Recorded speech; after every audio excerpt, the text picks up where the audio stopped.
참 귀한 본문입니다. 지난주에 살폈던 내용에 나왔던 이 수넴 여인이 오늘 본문에 나오는데, 수넴 여인에 대한 이야기는 우리가 다 잘 기억을 하고 계실 텐데, 엘리사가 올 때마다 식사 대접을 하고 이제는 자기 집 구조까지 바꿔가면서 엘리사를 극진히 모셨습니다. 이게 인지상정이라고, 엘리사는 그 여인에게 현실적으로 이제 도움을 주고 싶었죠. 그때 그 여인이 멋있는 대답을 합니다. 나는 내 백성 중에 거합니다 라는 말이었죠. 나는 지금 이대로 충분합니다. 결국 결론은 그 말입니다. 난 충분하다. 당연히 부족함이 있지만 그래도 이 부족함 속에서 여전히 그래도 하나님은 나의 왕이신 것을 내가 믿기 때문입니다. 이런 말이죠. 아주 귀한 고백입니다. 우리에게 매우 특별한 다른 어떤 은혜가 우리는 늘 필요하다고 생각하고 하나님께 늘 그것을 구하지만 그렇지 않습니다. 우리의 낡아짐을 두고도 하나님은 여전히 우리를 완성해 가신다는 것을 알아야 됩니다. 그러니까 우리가 하나님께 나아가서 늘 말하는 게, 나한테 조금만 더 채워주시면 내가 하나님께 대단한 것을 드리겠습니다. 마치 내 이 연약함이 하나님께 영광을 돌리는 것을 가로막는 것처럼 이런 논리를 아주 많은 사람들이 펴는데, 그거는 전혀 옳지 않은, 맞지 않는 논리입니다. 하나님은 우리의 낡아짐을 두고도, 연약함을 두고도 하나님의 일을 완성해 가십니다. 하나님의 일이라는 건 어떤 사람들이 대단하게 되고 어떤 나라가 부국강병을 이루고 이런 게 아니고, 우리가 하나님의 온전한 백성이 되어가는 그 구원을 말하는 겁니다. 우리의 실력을 넘어서서 우리를 끝내 얻으시고 하나님의 자녀로 완성하시려는 하나님의 의지, 하나님의 신실하심, 그걸 보고 은혜라고 부릅니다. 그러니까 은혜는 다른 말로 하면 하나님의 신실하심, 하나님의 의지라고 할 수 있습니다. 하나님의 의지의 내용은 뭐냐면, 나를, 내 모든 연약함을 두고도 나를 결국 하나님의 자녀로 완성하시려는 것, 이렇게 이제 말할 수 있죠. 그거를 우리가 이제까지 들어왔던 쉬운 말로 하면 우리의 구원은 취소되지 않는다, 이게 이제 그런 말입니다. 그런 말은 많이 들어보셨죠. 우리의 구원은 취소되지 않는다. 그 말은 무슨 말이냐면, 네가 어떻게 살아도 너는 구원받으니까 네 맘대로 살아, 이렇게 이제 이런 의미가 아니고, 그 말은 하나님의 의지, 그리고 하나님의 신실하심, 그리고 은혜, 이렇게 이제 이어지는 말들입니다. 그렇게 이어질 때 그 믿음 안에서 이 여자 수넴 여인이 했던 고백이 그 고백인 거죠. 나는 내 백성 중에 거합니다. 그게 이제 또 다른 말로 하면 주님이면 충분합니다, 이거죠. 거기서 왜 갑자기 그렇게 나가냐면, 엘리사가 내가 당신에게 도울 게 있으면 얘기해 주세요 라고 말했을 때 그 여인이 그렇게 말한 거니까요. 나는 내 백성 중에 거주합니다. 그 말은 다른 말로 하면 주님이면 충분합니다, 그런 말이고, 주님이면 충분합니다라는 말은 아무래도 좋다라거나 또는 어떻게 해도 나는 안 될 거니까요, 이런 체념이 아니고 자족이라고 부르는 겁니다. 여기까지 오는 이 과정을 잘 이해하셨을 가능성이 저는 거의 100%라고 봐요. 아주 쉽게 설명했으니까요. 그래서 하나님의 은혜를 아는 건 자연스럽게 자족으로 갑니다. 하나님의 은혜를 아는 건 자족으로 갑니다. 왠지 수요예배 때 예배를 드리기를 원해서 오시는 분들만 여기 계시는데, 여기에서도 조는 분들 나올 것 같아서, 이거는 이제 진짜 온도 때문이니까 우리 창문을 열까요? 그러면 졸지 않을 수 있을 가능성이 열리니까요. 자, 좋습니다. 그러니까 주님이면 충분합니다라는 고백은 결국에 자족이라고 부른다, 이거죠. 그래서 하나님의 은혜를 알면 자연스럽게 자족으로 간다, 이겁니다. 그러니까 우리 삶에도 기적이 일어날까요? 당연히 일어나죠. 근데 그 기적은 대단하게 내가 전혀 예상하지 못했던 일이 일어나는 그런 거라기보다, 우리 일상 속에서, 일상이라는 거 뭡니까? 계속 어떤 문제가 일어나고 끊임없이 고민해야만 되는 상황이 되고, 하여튼 이게 끝난 줄 알았는데 다른 일이 또 오고, 이 우리 일상 속에서 감사와 감격을 회복하는 게 우리에게 가장 필요한 기적입니다. 그런 의미에서 이 여인의 대답이 너무너무 귀한 거죠. 이 여인에게는 정말 다른 사람들이 부러워할 만한 요구가 없을 만큼 귀한 삶이었습니다. 풍족했다는 말이 아니라 자족할 줄 알았다는 말이고, 부유함이 아니라 그래서 부요함으로 꽉 차 있었던 거죠. 그러나 그 여인의 삶에 요구는 없었지만, 그러니까 하나님께 나아가서 요구하지 않는 삶, 이게 엄청나게 정말 존귀한 삶이거든요. 하나님께 나아가서 요구하지 않는 삶. 네. 우리는 매우 힘들죠. 요구하지 않는 삶. 그러나 그녀의 삶에는 요구는 없었지만 필요는 분명히 존재했다. 이게 지난주였죠. 요구와 필요가 다르죠. 요구가 내 욕심에서 나온 것이라면 필요는 나에게 진짜 필요한 무언가입니다. 네. 아이들은 뭐 사탕을 요구한다면 아이에게 필요한 거는 뭐 또 다른 것들이 있겠죠. 우리에게는 각자의 원함이 있지만 우리의 진짜 필요에 대해서 알지 못할 때가 대부분입니다. 그게 우리의 치명적인 약점이고 연약함이어서 성령께서 어떻게 하시죠? 기도할 바를 알지 못하고 그러면서도 기도하는, 그러니까 다시 말해서 필요를 구하는 게 아니라 욕심을 구하고 있는 우리를 위해서 말할 수 없는 탄식으로 간구하십니다. 예, 로마서 8장이죠. 성령께서 탄식하시는 이유는 우리 연약함 때문이고 우리가 우리의 필요를 알지 못하기 때문에 탄식하시는 거고, 그러나 그럼에도 불구하고 성령께서 우리를 위해 간구하심으로 우리가 사는 거죠. 예. 그 주님의 간구 때문에 우리 영혼이 삽니다. 자, 이 여인에게 요구가 없었지만 필요가 있었습니다. 그게 뭐였죠? 아기였습니다. 아기. 단지 자식이 없었다는 게 속상했다는 말이 아니고 지금 시대와는 다르죠. 자녀가 없다는 말은 기업을 이어받을 자가 없다는 말이고 결국 남편이 죽는 순간 이 여인도 따라서 죽을 수밖에 없는, 산송장이 될 수밖에 없는 그런 시대였기 때문이죠. 그래서 엘리사가 뭐라고 말합니까? 내년에 너가 아들을 안고 있을 거다. 이렇게 미래에 대한 필요를 하나님이 채우시죠. 이건 엘리사가 만들어낸 게 아닙니다. 엘리사가 막 소문을 듣고 있다가 이 여인한테 이게 꼭 필요할 것 같아. 그래서 막 축복하고 얘기하고 그런 게 아닙니다. 하나님의 주권적인 은혜로 선포하게 된 거고 실제로 그 여인은 아들을 낳게 되죠. 그리고 나서 이제 오늘 본문이 나오는 건데, 그렇게 낳은 아들은 이 여인의 전부였습니다. 소망이었고 생명줄이었는데 여인한테는 아들이 생겼으니까 이 아들이 여인의 모든 삶을 책임져 줄 겁니다. 이건 뭐 우리가 지금 시대로 막 이게 왜 그렇고 막 이렇게 왈가왈부할 수 있는 내용이 아니고 시대가 이제 그랬던 건데, 그렇게 아이가 태어나서 잘 자랐는데 갑자기 머리가 아프다 그러면서 하루아침에 죽었습니다. 제가 오늘 이 본문을 보면서 참 많은 생각을 했습니다.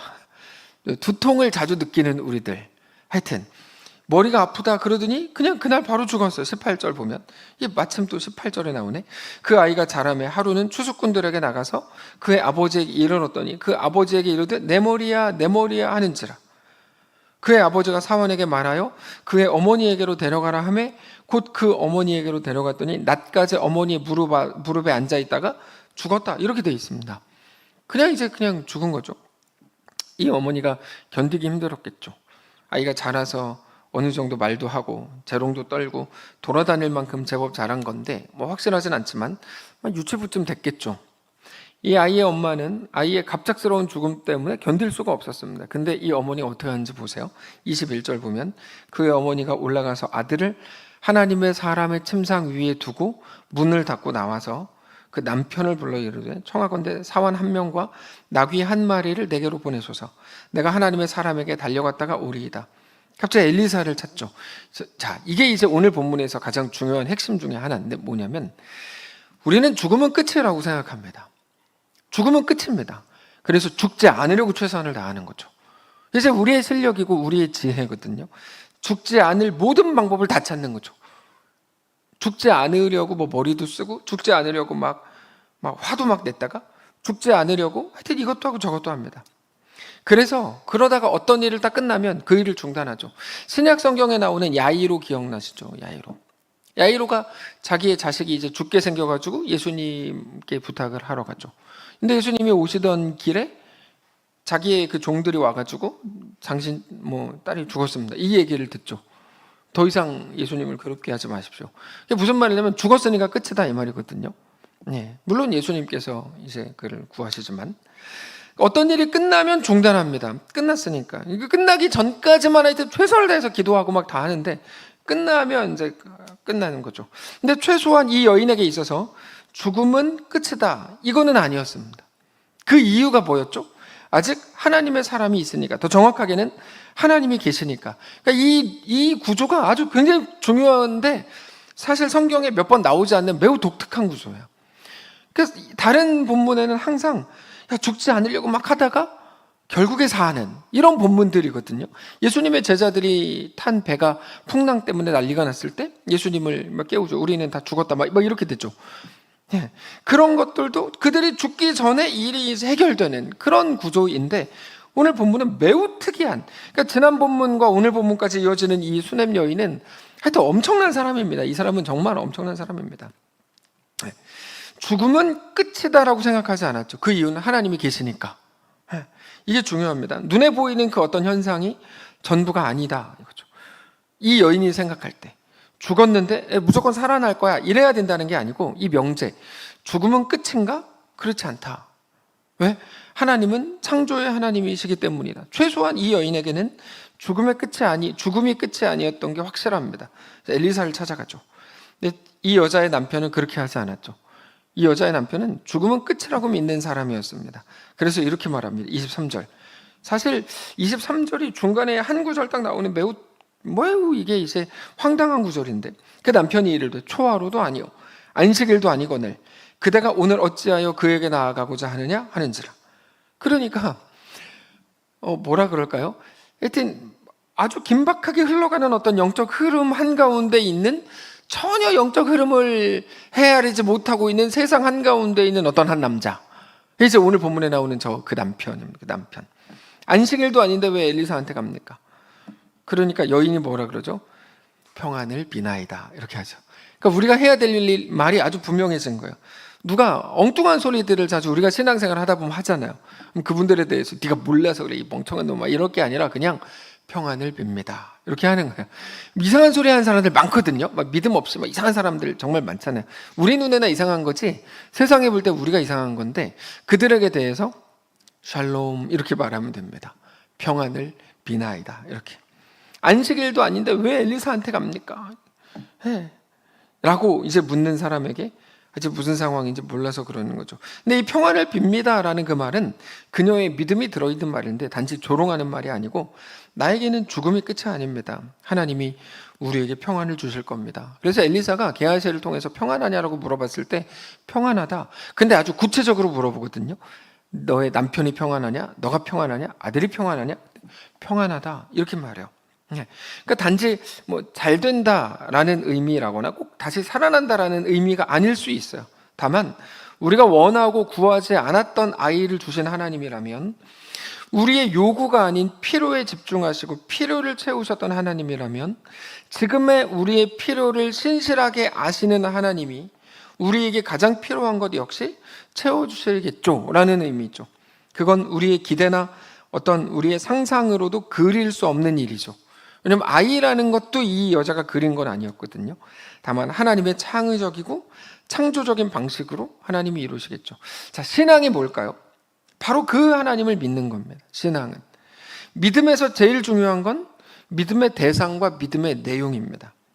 어떤 일이 이루어지기를 원할 거야, 원하는 그 일이 정말 이루어질 거야 라고 하는 기대를 보고 믿음이라고 할 수 없습니다.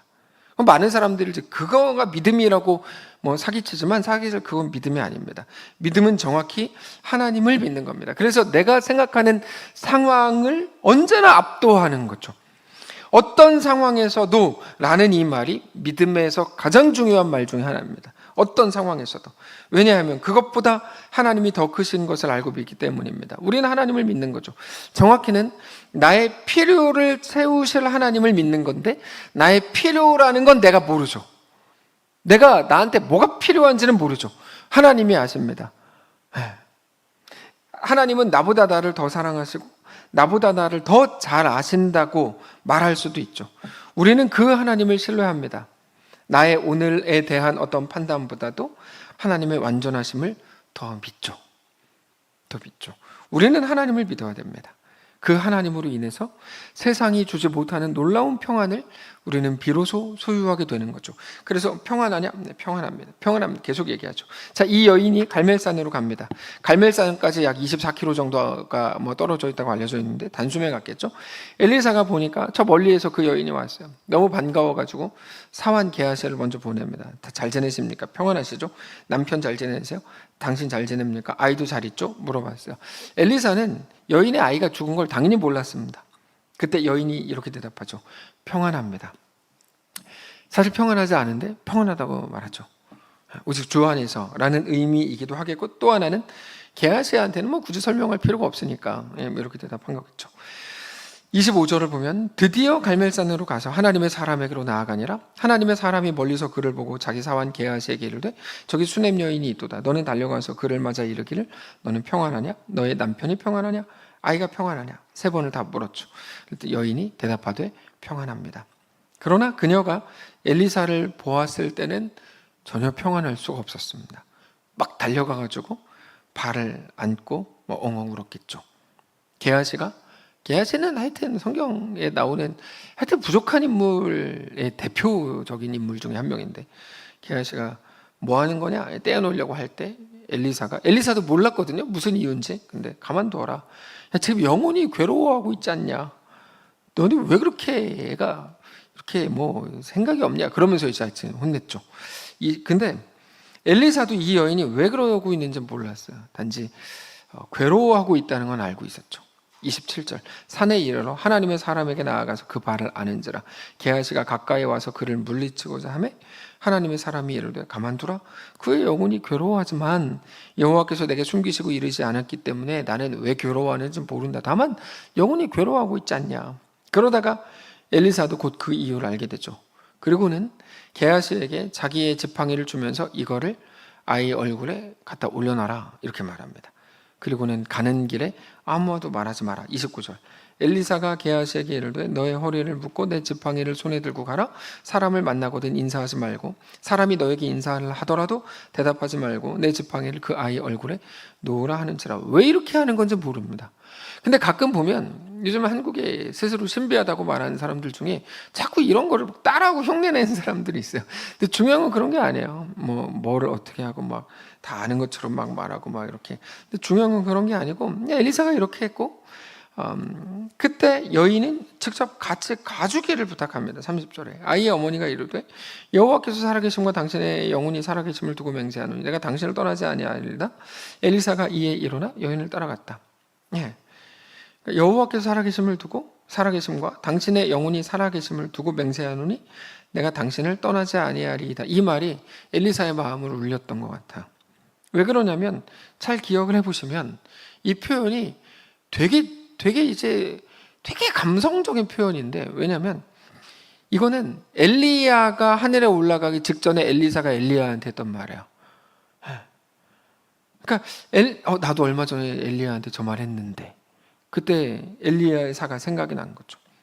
그래서 엘리사도 이 여인의 의지가 얼마나 간절했을지 잘 알게 됐죠. 어린아이가 아빠의 손을 놓을 수 없는 것과 같죠. 결과적으로 그 여인의 말이 옳았습니다. 엘리사보다 먼저 간 게하시는 실패했지만 엘리사가 직접 갔을 때 결과적으로 그 아이가 살아나죠. 31절 게하시가 그들보다 앞서가서 지팡이를 그 아이의 얼굴에 놓았지만 소리도 없고 듣지도 아니하는지라. 돌아와서 엘리사를 맞아 그에게 말하여 아이가 깨지 아니하였습니다. 엘리사가 집에 들어가 보니 아이가 죽었는데 자기 침상에 눕혔는지라. 들어가서는 문을 닫으니 2사람뿐이라. 엘리사가 여호와께 기도하고 아이 위에 올라 엎드려 자기 입을 그의 입에, 자기 눈을 그의 눈에, 자기 손을 그의 손에 대고 그의 몸에 엎드리니 아이의 살이 차차 따뜻하더라. 엘리사가 내려서 집안에서 한 번 이리저리 다니고 다시 아이 위에 올라 엎드리니 아이가 7번 재채기하고 눈을 뜨는지라. 엘리사가 게하시를 불러 저 수냄 여인을 불러오라 하니 곧 부름에 여인이 들어가니 엘리사가 이르되 너의 아들을 데리고 가라 하니라. 여인이 들어가서 엘리사의 발 앞에서 땅에 엎드려 절하고 아들을 안고 나가니라. 그러니까 엘리야가 사르밧 과부의 아이를 살린 것처럼 엘리사도 수냄 여인의 아이를 살립니다. 사실 우리는 이 모든 것을 정확하게 표현을 하자면 엘리야를 통해 죽음의 권세를 깨뜨리셨던 하나님께서 엘리사를 통해서도 죽음의 권세를 깨뜨리셨다. 이게 이제 오늘 본문 핵심입니다. 오늘 본문은 엘리사가 이렇게 했다가 아닙니다. 뭐 이 여인이 어떻게 했다도 아니고 게하시는 어떻게 했다도 아닙니다. 이 오늘 본문의 핵심은 너무 분명하게 엘리야를 통해 죽음의 권세를 깨뜨리셨던 하나님이 엘리사를 통해서도 죽음의 권세를 깨뜨리셨고, 그 하나님은 오늘 우리의 하나님이 되신다. 이게 오늘 본문의 핵심입니다. 매주일 하나님의 말씀을 우리가 나누고 기억하고 묵상한다고 할 때 바로 그겁니다. 세상에 살면서 모든 종류의 죽음의 권세를 경험한 나머지 하나님의 능력이 우리 속에서 빛을 잃어가고 힘을 잃어가는 그 순간 다시 모여서 아닙니다. 우리 하나님은 살아계십니다. 하나님은 죽음의 권세를 깨뜨리신 하나님이십니다. 예수 그리스도를 기억해 보십시오. 예수님은 십자가에 우리 죄를 인해서 십자가에 죽으셨지만 3일 만에 죽음의 권세를 깨뜨리고 부활하셨습니다. 우리 인생 가운데 하나님은 놀라운 동일한 일을 행하실 겁니다라고 전하고 나누는 게 하나님의 말씀을 나누는 것이죠. 우리도 어쩌면 매일 모든 종류의 죽음 앞에 서 있습니다. 단지 죽음이라고 하는 게 이제 목숨이 끊어졌다라는 게 아니고 우리 앞에 있는 모든 종류의 죽음을 말하는 거죠. 제가 오늘 이렇게 유튜브 보는데 오늘 있었던 일인가 최근에 있었던 일인데, 브라질에서 열기구 타고 가다가 이제 거기에 불이 나가지고 좀 얼마 안 돼가지고 사람들이 좀 뛰어내렸대요. 그러다 보니까 이게 가벼워져가지고 더 쉽게 확 올라가가지고 거기 20명인가가 다 타서 죽었어요. 제가 그 영상을 지금은 올라와 있는데 그거 보고 너무 우울한 거야. 너무 우울한 거야. 엄청 우울하더라고요. 단지 그분들은 죽었지만 그러면 우리는 살아남았으니까 우리는 다른가? 아니요, 그런 것들을 보면서 우리도 거의 죽음을 경험하는데요. 모든 종류의 죽음이 우리 앞에 계속 다가오죠. 절망과 좌절과 패배감과 실패감과 외로움과 부끄러움과 민망함과 부족함과 넘어짐과 이런 모든 종류의 죽음들이 우리에게 다가오죠. 실제로 우리는 너무나 많이 절망감에 사로잡혀 있습니다. 두려움이 엄습해 오죠. 아직 일어나지 않은 일이지만 우리 머릿속에서는 결론이 이미 나 있죠. 그래서 걱정 인형들이 우리 주변에서 이렇게 콩나물 자라듯이 자라는 이유가 뭐냐면 그것 때문이죠. 두려움이 우리 속에 엄습하는 거죠. 또 우리는 믿음으로 그래도 다스리는데 그 걱정 인형들은 그걸 못 다스려요. 믿음이 없어가지고 정말 계속 걱정하고 주변에 퍼뜨리고 다니고 걱정돼 모든 사람들이 인정해줘요. 당신은 걱정 인형입니다. 이렇게 될 거야. 그럼 나는 힘들어지고 관계가 다 깨지고 다 망하고 회복할 수 없고 이렇게 끝날 거야 라는 식으로 우리 속에 머리가 이미 계산이 끝나버리죠. 그거는 경험적으로 아는 것일 수도 있고 누군가한테 들어서 이제 간접적으로 아는 것일 수도 있겠죠. 다만 우리가 현장에 몰입해 있다는 것만큼은 분명한 사실입니다. 이제까지 늘 그런 현장을 보았기 때문이죠. 그래서 우리는 자주 현상과 본질을 혼동합니다. 보이는 것과 보이지 않는 것을 구분하지 못하죠. 보이는 것과 보이지 않는 것 구분하지 못하죠. 근데 보이는 것과 보이지 않는 것, 현장과 본질을 혼동하는 건 에덴 동산 때부터 인류가 늘 빠져왔던 혼동입니다. 현상에만 집중할 때 본질을 보지 못하게 됩니다. 그러면서 마치 현상이 전부인 것처럼 내 느낌과 내 생각과 내 판단과 그것을 보는 주변 사람들의 해석과 내 상황이 전부인 것처럼 생각을 하게 되는 거죠. 그래서 초대교회 때 많은 사람들이 예배드리고 뿔뿔이 흩어져서 자기의 삶을 살 때 로마가 핍박하고 그리고 또 자기의 현실적인 모든 문제와 어려움들이 다가오면 또 똑같이 또 다시 또 이렇게 현실이 내 눈에 보이는 것들이 믿음을 압도하기 시작하고 다시 모여서 하나님이 살아계십니다. 죽음의 권세를 깨뜨리셨습니다. 예수 그리스도를 그래도 안 성찬식하고 이러면서 다시 우리의 현실을 또 믿음으로 살자 이렇게 되는 거죠. 우리 신앙이 여러분 현실에 머물러 있는 것. 그래서 눈에 보이는 거를 따르고 눈에 보이는 게 전부라고 믿는 거를 보고 미성숙이라고 부릅니다. 재밌죠? 우리는 성숙이라고 할 때 더 친절하고 나이스하고 그 다음에 더 신사적이고 이런 거라고 생각하는데 성경적인 성숙은 사실 믿음에 의한 거예요. 물론 그거에 어떤 나타나는 하나의 현상이 앞에 나온 것일 수 있겠지만 우리의 신앙이 현상에 머물러 있을 때는 아무런 능력을 가지지 못합니다. 그렇게 되면 신앙이라는 건 우리 속에서 뜬구름 잡는 소리밖에 안 되고 실제적인 어떤 영향력도 가지지를 못합니다. 신앙, 그래서 어떤 믿음, 그리고 뭐 하나님 이런 소리를 겉대하게 되면 막 더 짜증만 납니다. 나도 알아. 뭐 이런 말들이 나오는 이유가 그것 때문이죠. 복음이 있고 진리를 가졌지만 현실을 전혀 넘어서지 못하는 것을 보고 무능력이라고 부르고 미성숙이라고 말하는 거죠. 근데 늘 말씀드리는 것처럼 믿음은 여러분 그 자체로 목적이 아닙니다. 믿음은 언제나 앞으로 나아가게 하는 힘입니다. 모든 것을 이기게 하는 힘입니다. 그래서 무화과 나무 잎이 마르고 포도나무에 열매가 없고 감람나무에 소출이 없고 밭에 먹을 것이 없고 우리의 양이 없고 외양간에 소가 없는 것을 두고 세상은 뭐라고 말하죠? 망했다, 실패다, 비참하다, 끝났다라고 말하는데 우리는 하나님으로 인해 안심한다 라고 말하게 되는 거죠. 그게 자족이죠. 근데 참 재밌는 거는 뭐냐면 성경에서는 막 이런 거 하고 저는 그래서 예전에 그 성경 본문을 가지고 찬양으로 만든 게 정말 너무 좋은 것 같아요. 우리가 사실 그런 귀한 성경 본문들을 어떻게 외우고 있겠어요? 우리라고 하면 죄송합니다. 제가 이런 사람이 어떻게 외우겠어요? 근데 찬양을 옛날에 막 주일학교에서 계속 했으니까 외우는 거거든요. 네. 하박국 3장 17절 비록 무화과 나무가 무성하지 못하고 포도나무에 열매가 없고 감람나무에 소출이 없고 밭에 먹을 것이 없고 우리의 양이 없고 외양간에 소가 없을지라도 나는 여호와로 말미암아 즐거워하며 나의 구원의 하나님으로 말미암아 기뻐하리로다. 주 여호와는 나의 힘이시라. 나의 발을 사슴과 같게 하사 나를 나의 높은 곳으로 다니게 하시리로다. 너무 멋있지 않아요? 너무 멋있죠. 마치 이 땅에서는 막 걱정 더 많이 하고 막 걱정되는 말들 막 더 많이 하면 똑똑하다고 스스로 인식하나 봐요. 그렇게 저 왜 그런지 진짜 모르겠는데 신앙인들이 막 이렇게 막 말하면 더 신중한 사람, 더 똑똑한 사람이라고 본인이 착각하는 것 같아요. 근데 그렇게 말하지 않잖아요. 오히려 성경을 보면 오히려 이렇게 그냥 담대하게 말하세요. 세상이 실패했다고 끝났다고 말하는 그 순간 그러나 나는 여호와로 말미암아 즐거워하고 나의 구원의 하나님으로 말미암아. 무슨 말입니까? 하나님의 구원은 나의 구원은 내가 만들어내고 상황이 만들어주는 게 아니고 하나님이 만들어내신다. 구원의 주인은 하나님이다. 나의 구원의 하나님으로 말미암아 기뻐하리로다. 그래서 주 여호와는 나의 힘이시라. 나의 발을 사슴과 같게 하사 나를 나의 높은 곳으로 다니게 하시리로다. 너무 멋있는 고백들을 하죠. 이 자족은 믿음이 이끌어주는 자리입니다. 너의 요구가 있냐? 저 요구할 거 없습니다. 여전히 부족한 상황이 투성인데 그럼 뭐라 그래? 야, 네 꼴을 봐라. 네가 어떻게 그렇게 말하냐? 막 이렇게 말하는 게 세상인데, 근데 아니요. 난 여호와 하나님으로 인해 만족합니다. 주님이면 충분합니다.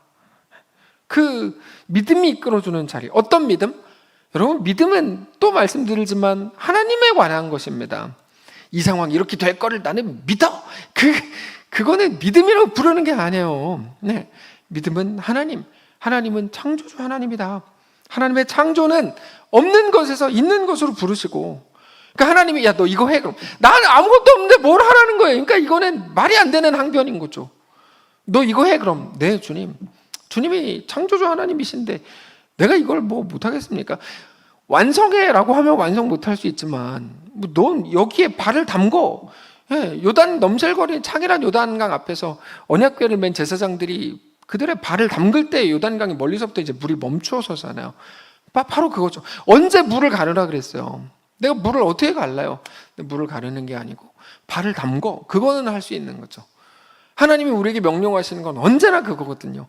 근데 자꾸 많은 사람들이 뭐라 그래요? 나는 바다를 못 갈라요. 난 요단강을 못 갈라요. 그러니까 누가 가르랬냐고. 그게 아니라 발을 담그라는 거니까 그거는 못할 게 없는 거죠. 하나님은 창조의 하나님이신 것을 믿기 때문에 우리는 할 수 있죠. 없는 것에서 있는 것으로 부르시고, 내가 할 수 없는데 나에게 명령하신다면 할 수 없는 나에게 결과와 열매를 만들어 주시려는 하나님의 방편이라고 우리는 생각해야 하는 거죠. 무에서 유를 만드시고 불가능해서 놀라운 것들을 완성하는 분이 우리 하나님이신 것을 믿는 거죠. 저는 그래서 꿈을 막 짓밟는 행태에 대해서 정말 못 견딥니다.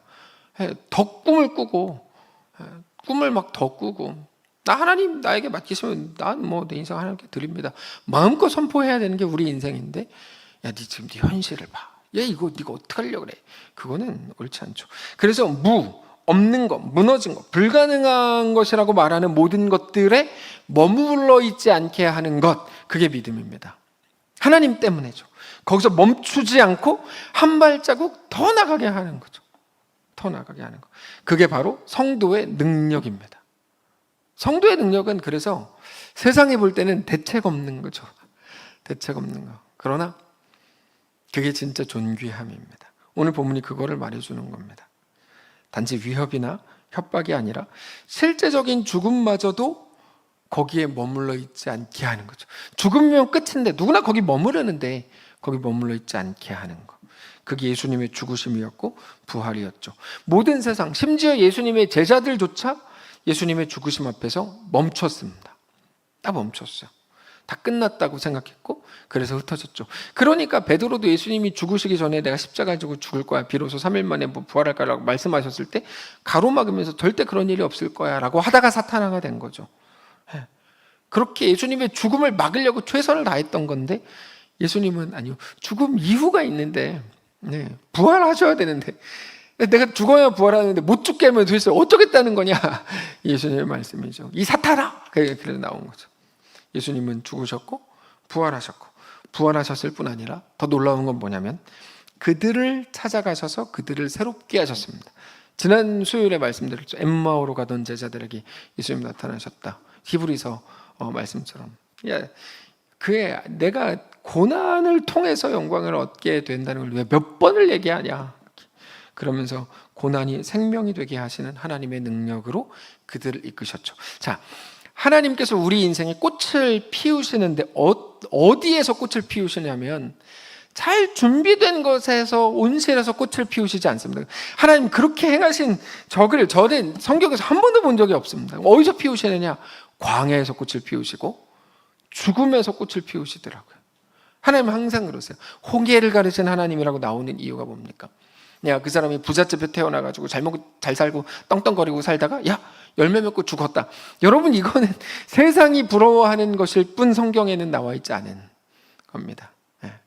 심지어 그냥 뭐 잘 갔던 것 같던 다윗마저도 광야가 되게 하고 거기서 꽃을 피우게 하시고, 하나님의 방식이 바로 그거죠.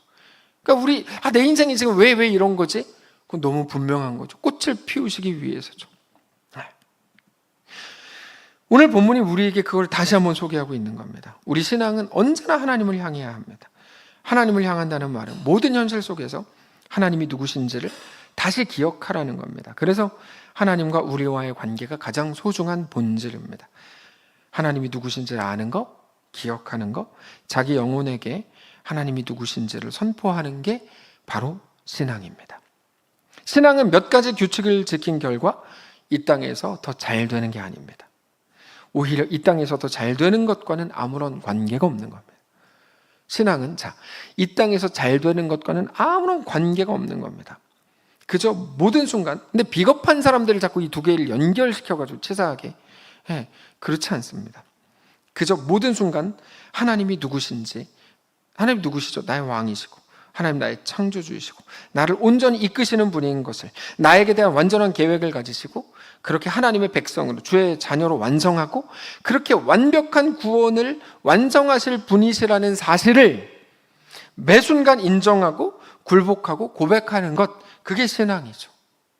그게 신앙이고, 신앙 생활이라는 게 그거죠. 우리 현실 속에서 하나님이 나의 아버지입니다라고 정직히 고백하는 것.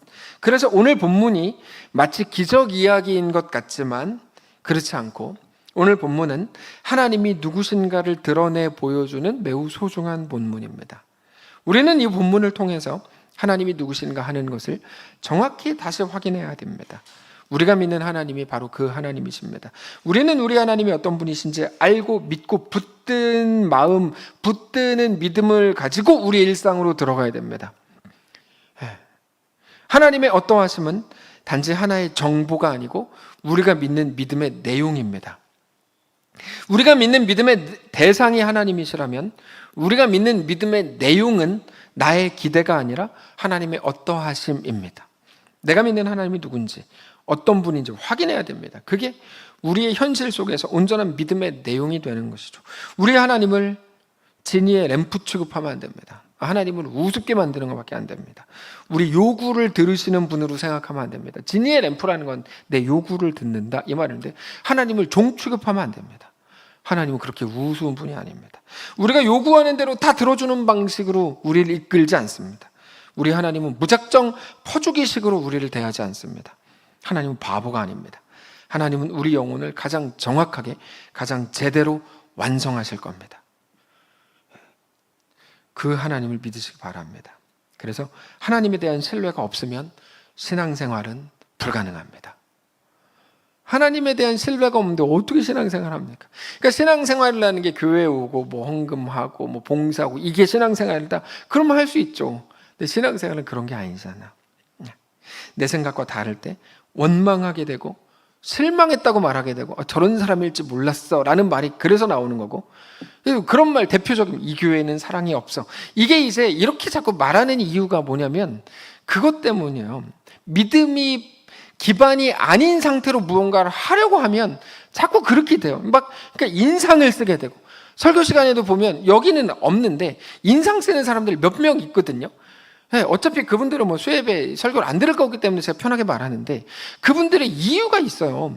그렇게 하는 이유는 믿음이 기반이 아닌 상태로 무언가를 하려고 하기 때문이에요. 인상이 써지고 인색해지고 어색해지고 내가 다 만들어야 되고 내가 다 조정해야 되고 내가 다 이루어야 된다고 생각할 때 그게 얼마나 힘들고 신앙이 아닌 게 되냐고요. 여러분, 말씀을 정리하겠습니다. 하나님은 우리의 필요를 아시는 분입니다. 그래서 우리 필요를 채우시는 분입니다. 근데 어디까지, 우리를 위해 어떤 부분까지 채우실까요? 모든 것입니다. 정말 모든 것, 심지어 죽음을 깨뜨리시기까지 우리의 필요를 채우십니다. 내가 죽지 않았는데 언제 죽음을 깨뜨리셨단 말인가? 우리는 죄로 죽었던 사람들이죠. 우리는 죽음이 예정된 사람들입니다. 찬송가 94장, 지난 주일 헌금 찬양을 했던 94장 2절 가사인가요? 보면 영죽은 내 대신 돌아가신 이라고 말하는데, 영원히 죽은이라는 의미죠. 그러나 그렇게 영원히 죽은 나 대신 우리 예수님이 죽으시고 다시 살아나신 것으로 인해 우리가 다시 살게 됐죠. 결국 자족, 주님이면 충분합니다. 그 고백을 우리 일상 속에서 부족함 투성이인 그 한가운데에서 하나님을 믿음으로 하게 되시기를 원합니다. 그 말이 주문이라는 말을 안 해요. 그 말까지 가게 되는 그 믿음이 중요하다고 말씀드리는 거죠. 오늘 우리가 하나님의 선한 계획과 선한 손 안에 있음을 믿으시기 바라고, 그 하나님이 우리의 모든 죽음의 권세까지도 깨뜨릴 수 있는 분인 것을 우리 알게 되시길 바랍니다. 그 죽음을 깨뜨리는 생명의 하나님의 능력이 오늘 우리에게, 우리가 원하든 원하지 않든 오늘 우리에게 하나님의 방식으로 여전히 부어지고 있음을 깨닫게 되시길 바라고, 그렇게 우리 인생을 하나님께 내어드리는 거룩한 날이 되시길 바랍니다. 찬양합시다. 환난, 가난과 고난, 수고로움 속에도 성도는 그 믿음을 지켜내. 고백합시다.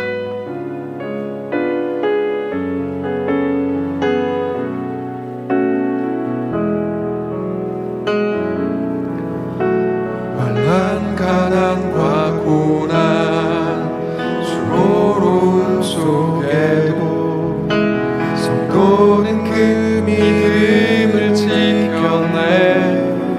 주를 섬기는 일, 주를 섬기는 일에 자신을 다 드리며 진리의 말씀과 성령으로 그 길을 걸었네. 그리스도 안에서 새롭게 하시고, 그리스도 안에서 새롭게 하시고, 그리스도로 인하여 자유케 되었네.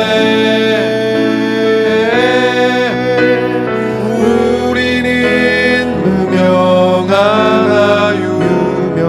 자요, 죽음의 위기 속에도 참 생명 가졌고 근심 하나 기뻐하며 하나 다른 이를 부욕해 하는 자 우리는 무명하나 유명한 자요 우리는 무명하나 유명한 자요 죽음의 위기 속에도 참 생명 가졌고 근심 하나 기뻐하며 하나 다른 이를 부욕해 하는 우리 눈 감고 다시 고백합시다. 우리는 무명하나 유명한 자요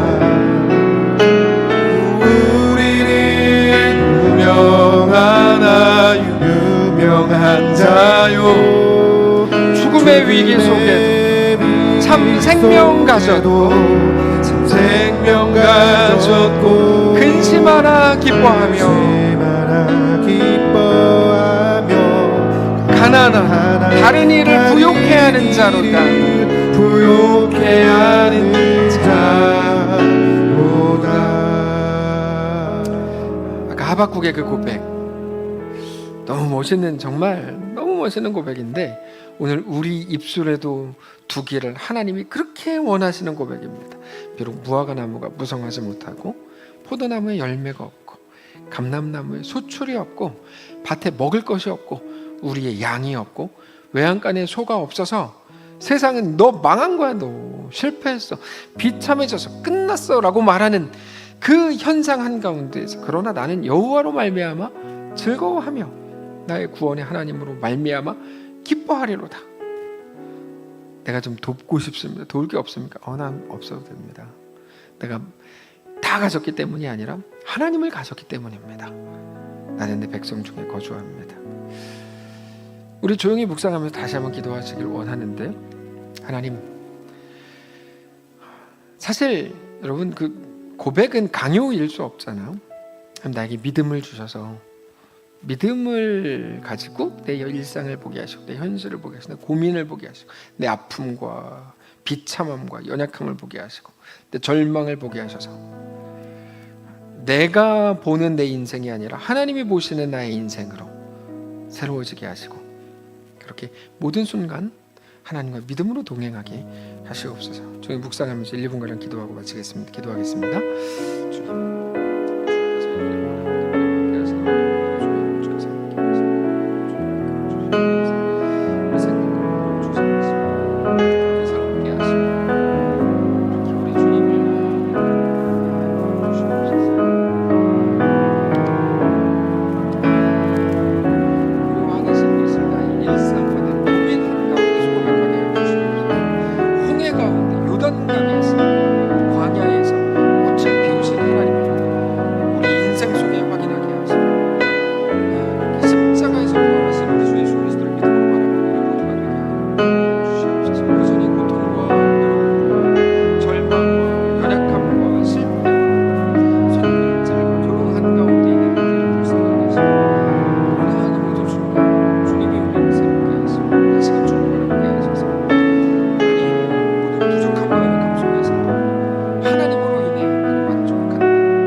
하나님, 우리 모든 일상 속에서, 모든 고민 속에서, 모든 아픔과 괴로움 속에서, 우리 모든 현실 속에서